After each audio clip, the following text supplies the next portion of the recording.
And we are the Coalition, loud and proud, outrage porn-free, civilly disobedient media, broadcasting live on the Worldwide Coalition Media Network here at the Go Local Live Broadcast Center, deep in the heart of the city we love, Providence, Rhode Island. Facebook.com/The Coalition Radio. On the mighty Twitter at Coalition_Radio, and of course the mothership, coalitionradio.us, where one can find links to our YouTube page, our podcast page, and our new Liberty News page, shortly to be renamed Civil Liberty News, where you'll be able to find updates from a variety of organizations that are fighting on behalf of you to maintain and to regain, in some cases, the civil liberties that you've been granted to, well, simply by being here. The next few minutes, we're going to engage in a conversation with someone who I'm just getting to know now, who is a citizen activist who recently ran for the school board of the city of Cranston. My focus is not here to hurl accusations at people, to gin up outrage per se.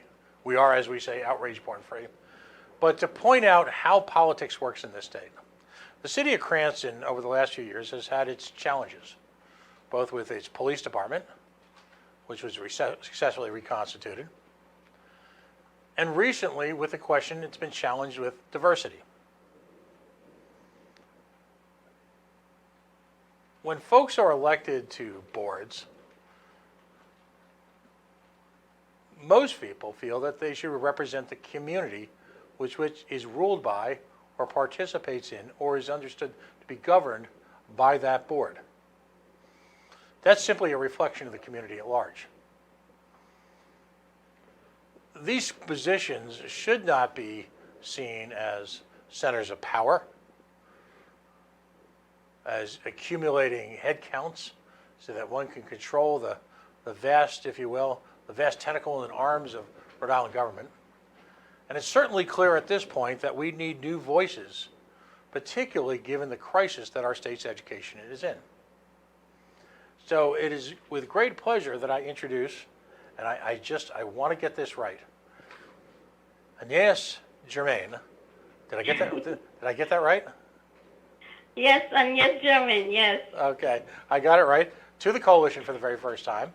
Yes, you got it right. But usually they call me Agnes here because my name is a French name and it has an accent on E. Mm-hmm. It's ANIECE. Mm-hmm. But because I lost this accent in English and they call me Agnes. But it's Agnes Germain. Thank you very much for joining us. Now, tell us a little bit about yourself. I know that you're a paralegal. I know that you're involved in a number of community organizations. How long have you lived in Rhode Island? And just tell us a little bit about how you came to be in Cranston. First of all, I want to thank you to give me this opportunity to talk about me, about why I was running for the school committee. I was born and raised in Haiti. So I moved in the United States in 2009. I've been living in Cranston since then, so I never go anywhere else. Mm-hmm. So I am a mother. I have 3 children going to Cranston School. Do my background, my education. I have a bachelor's degree in communication back in Haiti. But when I moved here, I was to start over.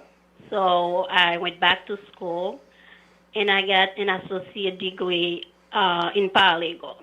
Excellent. So actually I have a bachelor's degree and associate degree. Excellent. Since 2016, I leading a nonprofit organization here in Rhode Island, Hope and Change for Haiti, a nonprofit organization that aims to improve the lives of others through the community development and advocacy. So you can see me here doing advocacy work for women's rights, immigrants' rights, children's rights. So it's a little bit me, and I am part of many other organizations in Rhode Island. Like I can name a few. For example, I'm the assistant secretary of NAACP. I am part of the Rhode Island now, and I am a board member of African Alliance of Rhode Island. So just to name a few. Excellent. So yes. No, so you're not only are you working here successfully in Rhode Island, but you're also giving back to the community. You're investing your time. Definitely. This is the goal because when I moved here, I was welcomed by so many people, and I felt like this kind of welcome, this kind of what I experienced as a stranger when I came here, and if I'm in a position to give back, I have to. And that's why I'm not a citizen, like a passive citizen. I am active. I try to make a change in whatever I'm doing, and that's why. And change, change is not easy. So that's why I try to bring my perspective as an immigrant, as a woman of color, a black woman, to, I think my vision, my perspective can bring something new in their community. Right. And it should be clear to everyone at this point, regardless of what town you live in Rhode Island, our education system, which is so important to the future of our children. I guess you would call me Captain Obvious for that.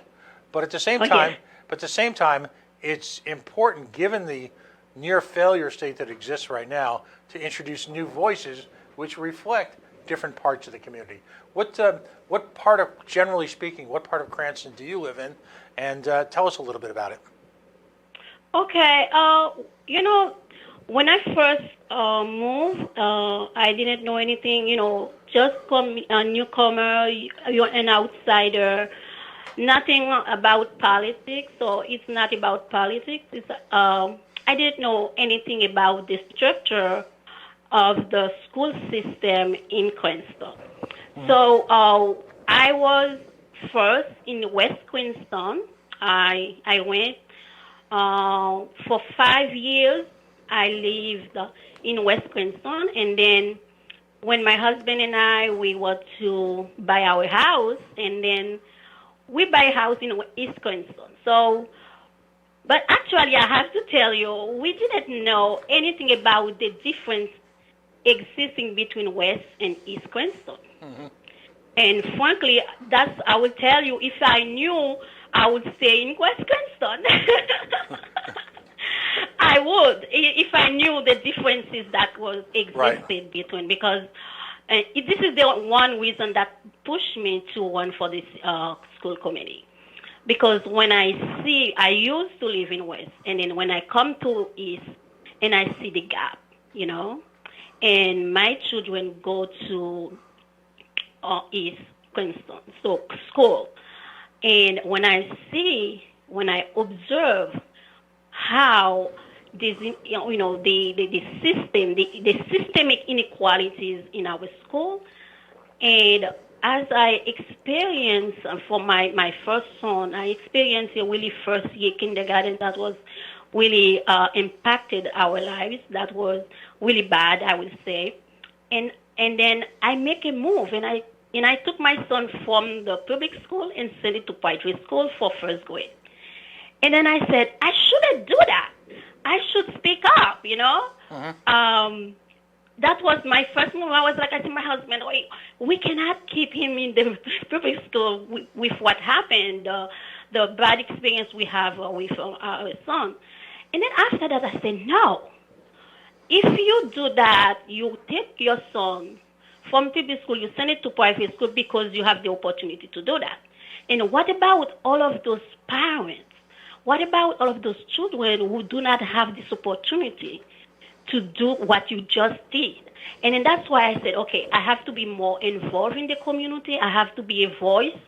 So if I see what is wrong, and then I can speak up. And that's why I was really involved in if you follow last year, there was this lynch school shaming thing that was going on. I was the one who gave an interview to Wood Allen Fisher about that. So I went to the school committee meeting. I talked to people to since like 2 years to see how we can change how things been done in Cranston about the school. Right. And lately, when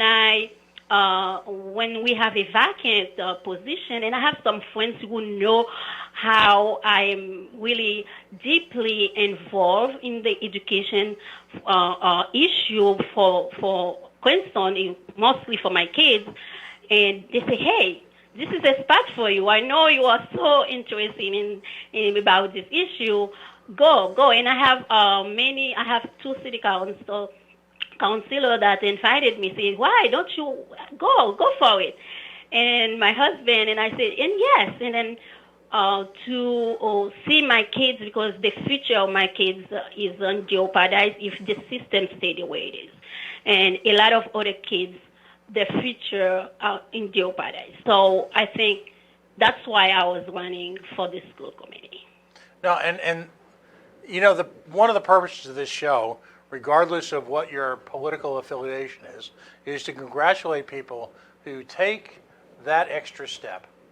They move. Well, it's important. They move beyond the comfort of their day-to-day lives or the challenges of their day-to-day lives, and they're willing to invest time in the community. And to your credit, you're well educated, you're articulate, and you also invested the time before running in being a presence at the Cranston City Schools and being involved in your children's education, but also looking at other issues that challenge Cranston. Now, one of the things that we talked a little bit about offline, we haven't met, but we talked a little bit about offline. You seem to be surprised by the imbalance, if you will, of some of the expenditures between schools. Can you elaborate on that a little bit? Yeah.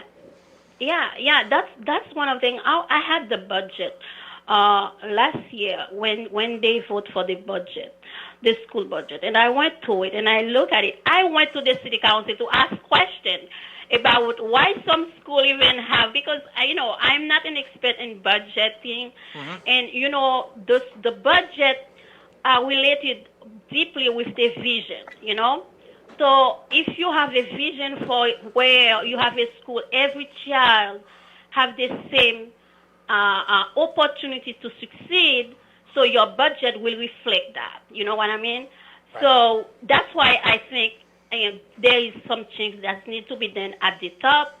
So the school committee is the entity that shape the vision for the school. What kind of school we need, what kind of education we need for our children. They are the one who shape that. Right. And, so I say if we need to have change, if we need to have equal opportunity for the children, mostly children of color, children in low-income family to thrive, we need to change the vision. We need to change the way we do things. Like there's an author, Walter Bass, said the culture. We need to change the school culture. And the school culture, according to Walter Bass, is the way we do things around here. So I think the way we do things in Bounty since, I don't know, since when. So, but it's a systemic problem. We need to change the way we do things around here. And have a new perspective, have a new voice will make it go easier, will helping facilitate to have it. I know it would not be something easy to change because change takes time. But I think having the opportunity to voice for those who can't and to be at the table, that will make a really great move. And so you were eagerly looking forward to representing your community. An opportunity arose, I guess. School Board Representative Stephanie Culhane resigned in August, and so nicely enough, an opportunity opened up where you would run for office. You would actually take the next step, make the commitment to the city of Cranston, represent your community, but at the same time represent all the children in all the children, definitely all the children. Mm-hmm. So, what was your sort of reaction, or tell us a little bit about the process of trying to get elected to this appointment. Now, in this case, because it was a resignation midterm, My understanding is that the Cranston City Council votes on this, and it, or I should say, yeah, no, I'm sorry, the Cranston City School Board votes on the appointment. It's not an electoral process. That's per the laws of the city of Cranston. The There were a number of other folks competing for the job. I know that Yes. in one case, one person was aware of your work and actually stepped aside nicely enough to give you an opportunity to move forward. Tell me a little bit about that. I was amazed. I was shocked. I have to tell you because for me that was something I didn't expect. We were like 5 competing for the position. It wasn't really it wasn't an election, I would say, because it was just the 5 members of school committee that will appoint. I don't think they have a precedent where they have a member who resign and to deal with. I think this is the first thing. They don't have a precedent in this situation. So they have to appoint somebody to fill this position. And as I told you when I was started, I have many friends, a community member, city councilors that email me, that say, hey, why don't you apply? Just send your resume to the school chairperson. So this is what I did. I sent my resume, and I have a call and tell me that yes, we're gonna have this general meetings, and at this meeting we will ask some questions, and you have to present. You have 5 minutes to present why you want to be appointed for this position, because it wasn't for me an election, really, but I thought it would be mostly an appointment. But as we were 5, and I was the 5th person, so there was 4 persons before me, and one of the person I don't know, I think that I have to say her name because she is a hero. She is a hero, and I respect her. I know her. I know her work, and I know she would be a very good advocate for all children in our community. I knew that. So as we were talking, and when she came back, she said, I did something. I don't know if it's allowed, but I did something. When I went there to talk about myself, to say why I will be the best person to fit to this position, and I think about you, and I know what you're doing, and I said, okay, I withdraw myself, and I ask you to appoint me, Anis German. So I would say, oh, you did that, and I was like, I didn't have any words, and I want to say thank you to Susan Arena. She's the person that did that. So she showed something. That's why even I wrote that in my post. Even I didn't have the position. I have 2 votes, and my opponent has 2 votes, and the chair committee should decide which one he will give his vote. And I wasn't mad, I was happy because for me that night I won greater than the school committee member board. So because even for myself, I thought maybe I wasn't qualified for the position, but I know somebody knew I was qualified, and myself, deeply in my heart, I knew that my voice will be for all children, and regardless where they live, regardless of the zip code. And I believe deeply that every child deserves equal access to quality education. Right. And that's why I was going there to promote that we need to give every child a chance to succeed. And we can do that only when we change our school culture, when we change the way we do things, when we count everybody. So that's why it wasn't a hard process, but it's happened, and I'm not mad, and I feel great. No, no, My husband say, "You feel great, you lose, you feel great." Yeah, I lose, but I feel great because after I have so many people came to me and to tell me you did a great job to defend yourself and to talk. I have school committee member, everyone in the school committee member come down to talk to me to say great job, you know. So, well, and I mean, yes, one temporary defeat does not define someone's ability, their motivations, their desires, nor does it mean it's the end of the road for the goals that they hope to achieve. It's in your case, I think probably everyone who's met you, including myself, has said, okay, this is a very minor setback. My concern comes from different areas. I've had a number of folks reach out to me, and I don't even live in Cranston. I'm not sure I guess I should feel honored that they would confide in me, but there's been some frustration expressed by the community because of a combination of issues.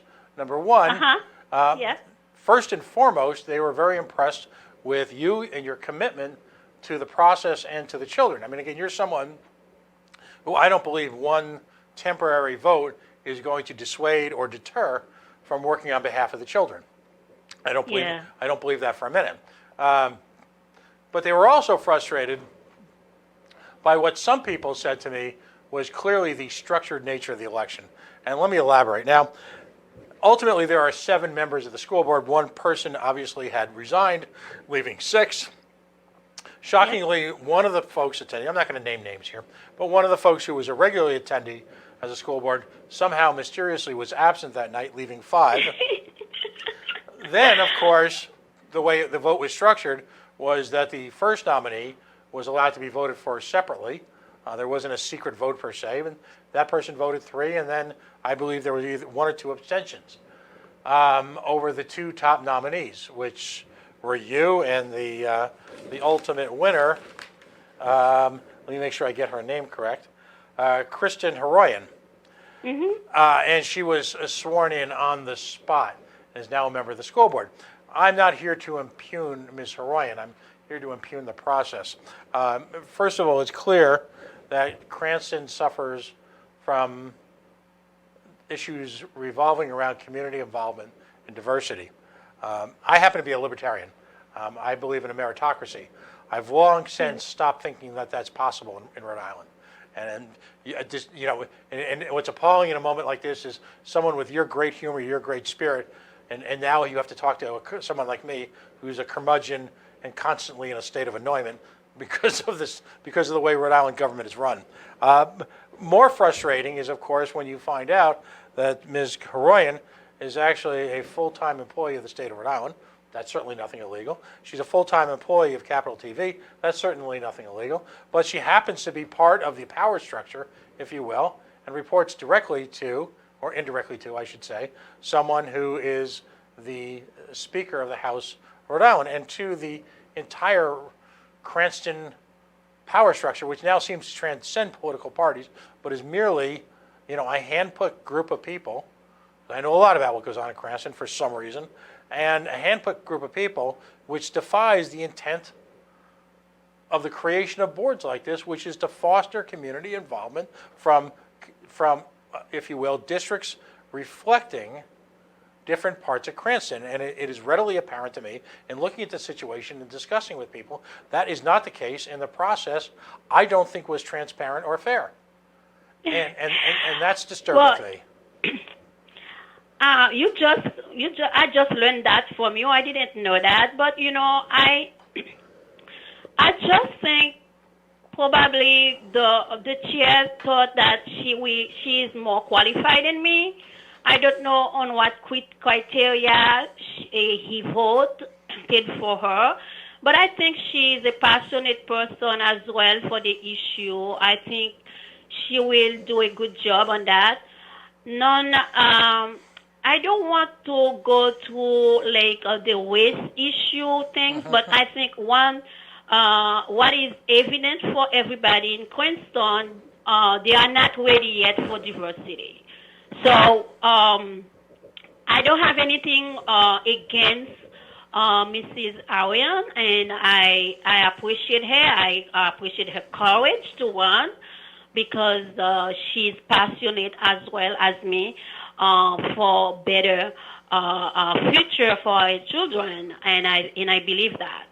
But I do have concern about how the representation of minority in Cranston. So this is an issue, and I think people will learn and start working to, you know, alleviate that. So to bring some change. We know you know what is happening in a fire department. You know, we have a fire department. There is zero black people.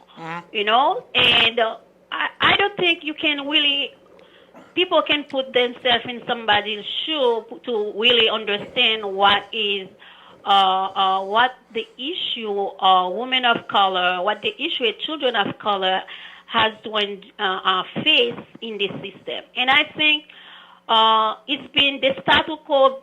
You know, everybody. It's not easy to change the status quo.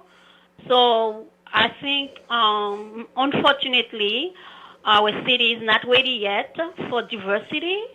There is some a little stride through the police department. So I know I have an issue with the police officer. I am so proud of that. My hope is step by step we can change that. We can have a city that reflects the population, that reflects the community. That's my goal. I think they wasn't ready yet to accept that we have a black woman sitting there. That's my point. But I think we can still have it, and you know, like when I go to the city, or I don't see any black woman there. I don't see any black men there. You know, so it's something we need to work on it. And you know what? That's one reason that I that motivates me to run as well. Is like most of the time there is an excuse. There is an excuse. Oh, there was no black. You know, there was no even in the hiring process. Black didn't apply. Or but so I said, okay, if you don't put yourself there, there is no excuse to say, oh, there wasn't any application. So I said, well, you have to be able to bring yourself at the table. If they don't give you a seat, they don't give you a seat. And sometimes you might sit on the floor if you don't have a seat. But that's what that's how I will be doing. So and again, your message of positivity is contagious. I've almost twice now broken into a smile. Anyone knows me that knows how difficult that is. I am very positive. Yes. You are. Wow. I am. I'm bowled over. You intend to remain active in the school system. You're not going away, are you? Oh, never. Never go away. You know, I have 2 children. Mm-hmm. A 9 years old, a 7 years old, and a 4 years old. So I'm here for a long time, and I want them to have a great future because as a black boy, I have 3 boys. As a black boy, we know they have to work 3 to 4 times more to be able to succeed. And as a parent, I'm committed to help them to get where they have to be. And I'm committed to my community to help to be a voice for all voiceless. So I'm not going away. I am learning as, you know, I've been here for 10 years. I'm learning the language. I'm learning the social context. I'm learning, you know. So I keep, educate myself.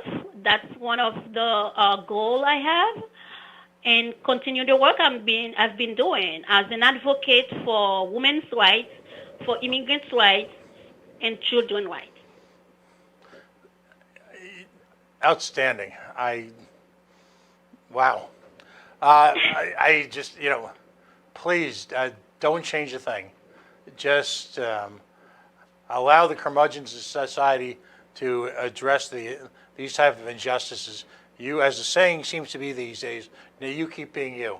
And Yes. I congratulate your hyperactivism, your commitment to your family, your commitment to the community.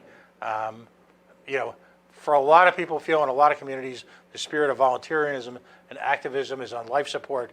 I have a feeling that you can simultaneously, or single-handedly, I should say, resuscitate that yourself. I want to thank you for joining us tonight. And again, I hope we get a chance to have a cup of coffee and talk in person so I can maybe get recharged. I will appreciate that. Thank you so much. Thank you, Ms. Germain, for joining us tonight. We're going to take a quick break now, but we're going to ask another friend of the show to join us in just a couple of minutes to talk about this same subject. But God bless you, God bless your family, and again, best of luck, and let's have that cup of coffee soon. All right? Thank you. Thank you for having me. And as I said, I am really positive, and my favorite word is hope. So I hope that we will have change. Change will be coming in our city, and I am here. I will fight every day to ensure that every child, regardless where they live, regardless where they come from, to have access to equal education. And education is the key to unlock all potential. So, that's my fight. And I thank you so much. Thank you, your audience. And we keep in touch. And anytime I will be available, and you know where to find me. Absolutely. Have a wonderful Thank evening, and you. let's talk soon. Thank you. Thank you so much. Thank you. Good night now. Bye bye. Wow. We're going to take a quick break right now. Again, I'm as bitter and cynical as they get. When we meet someone like that who, in the face of adversity, simply smiles and continues to fight on, wow. We're going to take a very quick break right now. We're going to invite someone else on the line in a moment or two to talk about the same subject, and we're going to see where this takes us. In short, Ms. Germain ran for an open position on the Cranston City School Board. Yes, she is a woman of color. She has children in the system. She's been an activist in the system. She's well educated. She's articulate. She's actually everything you would want in the system. The fact that she represents a diverse community that has not been represented seemingly at any level in the civic life of Cranston, to me, is a bonus. She is worthy of the job, in my humble estimation, in and of itself, regardless of where she comes from. The notion that she could represent a community that's been chronically underrepresented is, as they say, just cherry on the sundae. Just makes it even better. And to find that a position like this, at a time like this, would be, if you will, awarded to someone who, while they may be worthy, but someone who is part of the process, part of the state institution, part of the organization that's brought this state to the point it's at these days, is disheartening, to say the best. We're going to take a quick break right now. We are the Coalition, loud and proud, outrage porn free, and we'll be certainly right back.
And we are the Coalition, loud and proud, outrage porn-free, civilly disobedient media broadcasting live on the Worldwide Coalition Network here at the Go Local Live Broadcast Center, deep in the heart of the city and state we so love, Providence, Rhode Island.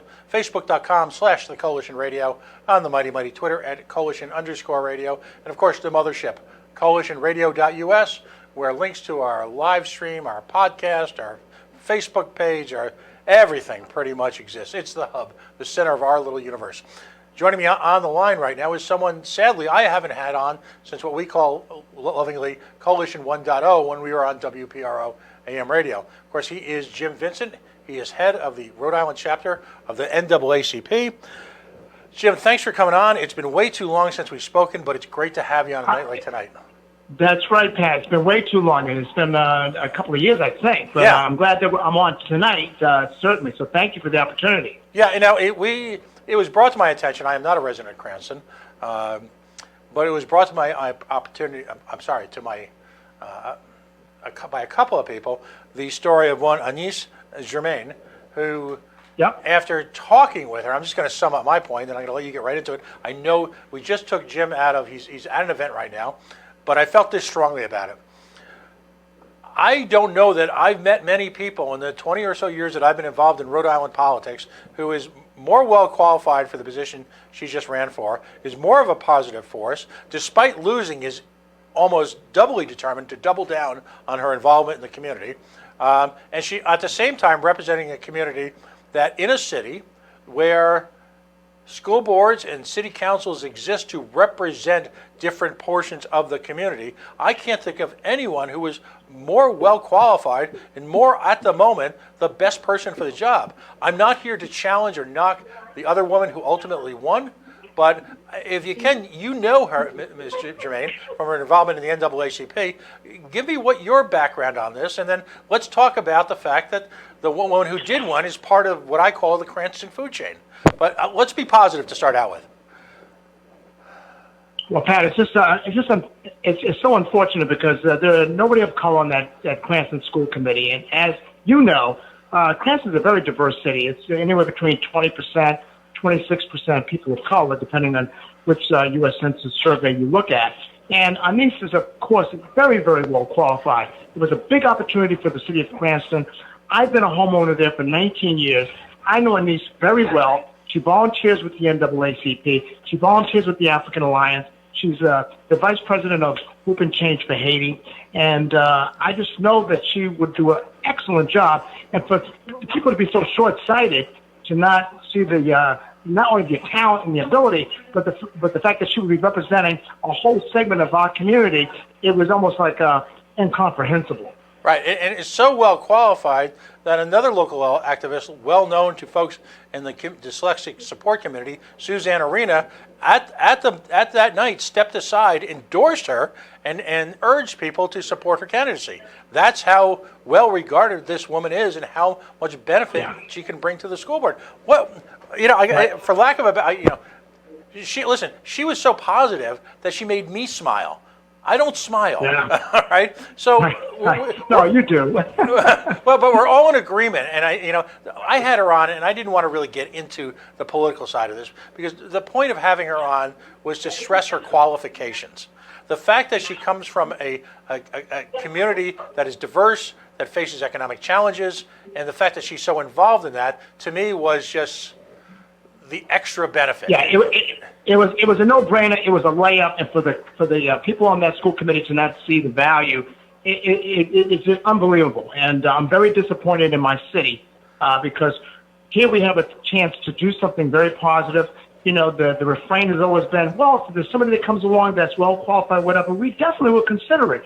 And here's the proof in the pudding. When somebody does come along that's more than well qualified, what happens?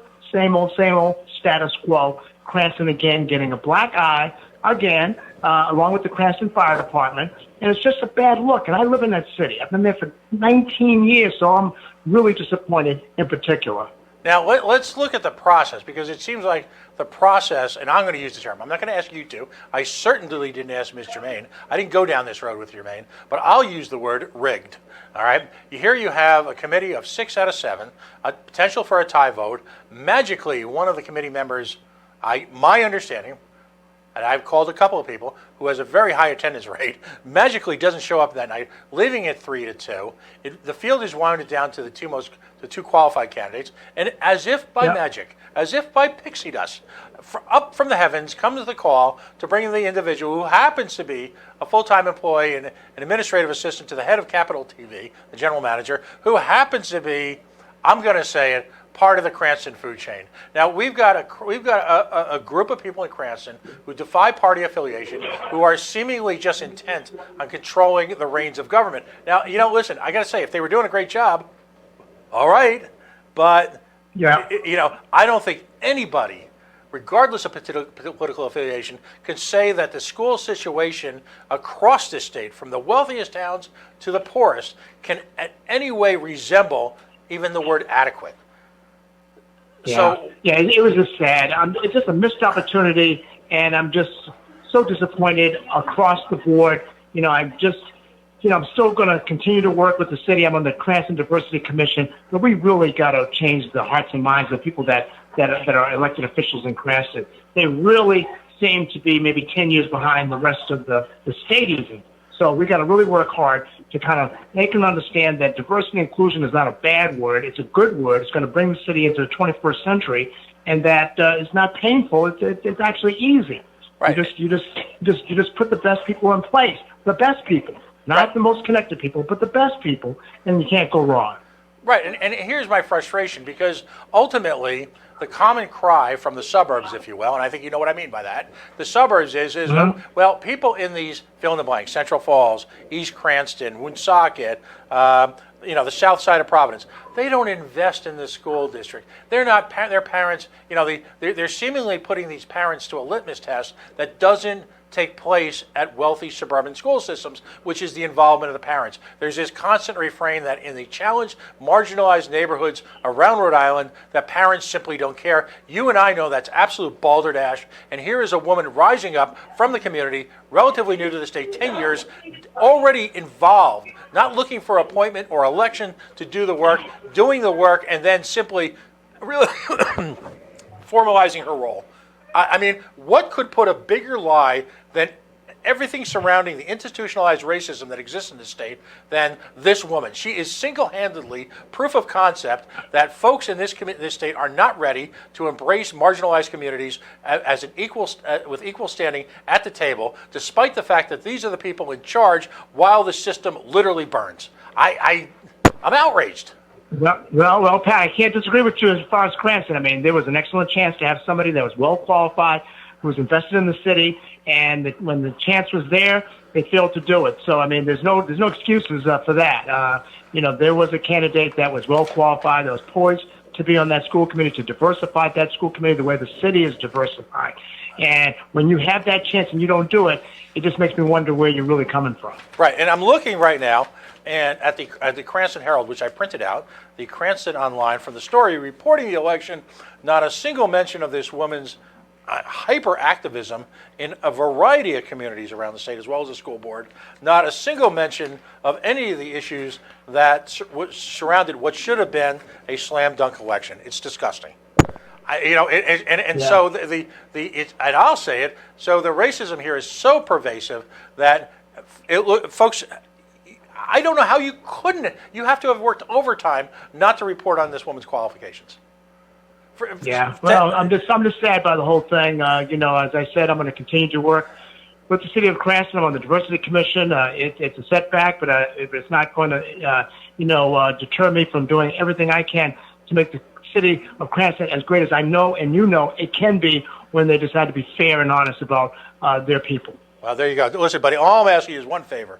Raise hell over this, because I don't want to hear anymore, like I said, these subtle innuendos that people from communities of color, communities that are challenged, aren't looking for a seat at the table and aren't looking to get involved, because she is proof positive that all of that is absolute nonsense, has no place in the conversation anymore, and if anyone's getting in the way of progress, it's the established powers. So, That's right, Pat. You're right. That's code language for we don't want to change. That's all that is. Right. We know that. Yeah. We want to make there's no doubt when you look at city budgets, municipal budgets, state budgets, the number one line item department, if you will, is education in the state. After that, of course, we're tied. You've got pension obligations.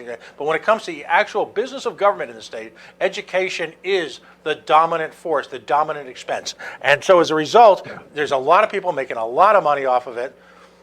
There's a lot of power that goes with control over it.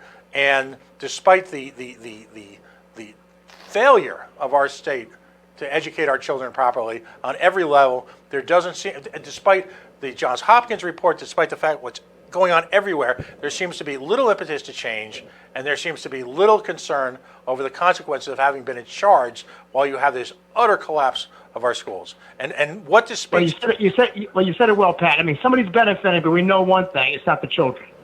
There you go. I mean, I'll leave it at this. I continue to maintain that children in the state happen to be a necessary inconvenience for the educational and infrastructure industry in this state to have to deal with, so they can justify the vast amounts of money they spend, the vast amounts of personal power they exercise, and the vast efforts they go to exclude anyone, any stakeholder who represents anything different than their core power team. And that's what needs to change. So listen, thank you for joining me. This seems to be incredibly underreported. I don't know why we aren't. No, thank you, Pat, for being the kind of person you are, speaking out on these issues. We thank you for that, and we thank you for being honest and giving us your platform to get that message through. So we thank you, Pat. All right, buddy. Come on the show soon. Have a good night. You too, buddy. Have fun. See you. Talk to you soon, hopefully. All right, buddy. Bye, Pat. Jim Vincent from the NAACP. Perhaps a little bit more expressive than